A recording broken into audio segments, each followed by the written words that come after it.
Thank you very much. My question is for President of DRC. Ma question est adressée au président de la RDC. Monsieur le Président, si la sécurité est à l'évidence un gros problème pour vous, si vous étiez capable de résoudre ce problème par vous-même, vous l'auriez fait depuis longtemps. Alors je voudrais savoir pourquoi vous refusez de collaborer au sein des processus de Luanda et de Nairobi afin de trouver une solution durable à cette crise sécuritaire. Je pense que la solution est entre vos mains et qu'il faudrait travailler avec ceux qui sont prêts à vous aider pour résoudre vos problèmes. Je suis du Rwanda et nous croyons tous que la sécurité est nécessaire pour l'investissement et le tourisme. Donc faites votre part pour trouver une solution. Si vous êtes rwandaise, vous devez savoir qu'il y a eu au mois de novembre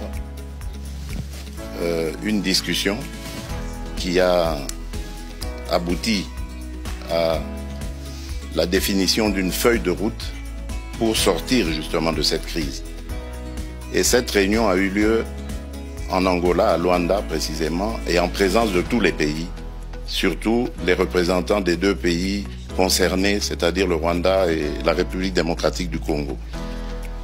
Il a été convenu, comme j'ai dit, une feuille de route qui décrétait le cessez-le-feu et le retrait immédiat du groupe de M23 qui est soutenu par le Rwanda le 25 novembre.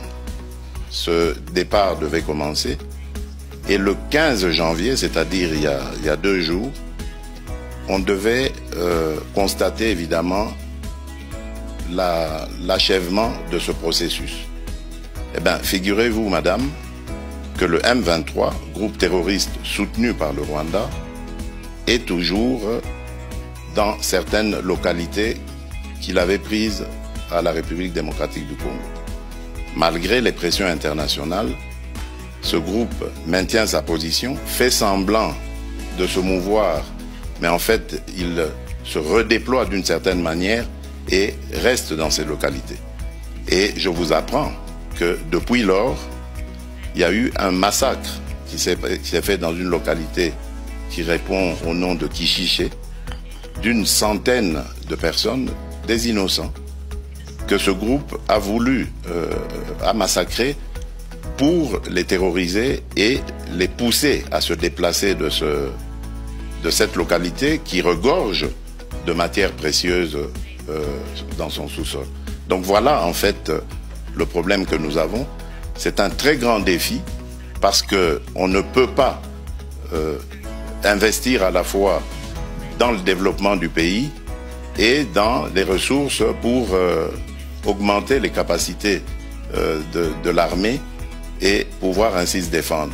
Si nous avions tous la même philosophie, la même vision, celle que j'avais d'ailleurs au moment où j'ai accédé à la tête du pays, celle d'aller vers tous nos voisins, nous en avons 9, et de leur proposer des projets de développement qui vont faire du bien à nos économies respectives, qui vont faire du bien à nos populations. Et je peux vous citer comme ça, pour chaque pays, chacun des 9 voisins que nous avons, quel est le projet dans lequel le projet que j'avais proposé et dans lequel j'invitais que nous nous investissions tous pour aller vers ces échanges commerciaux, économiques et autres qui allaient amener la paix et garantir la stabilité de la région. Mais c'est à cause, évidemment, de certains voisins aux velléités belligérantes que cela est malheureusement impossible à réaliser. Donc je suis désolé, madame, le problème aujourd'hui de l'insécurité dans la région des Grands Lacs s'appelle le Rwanda.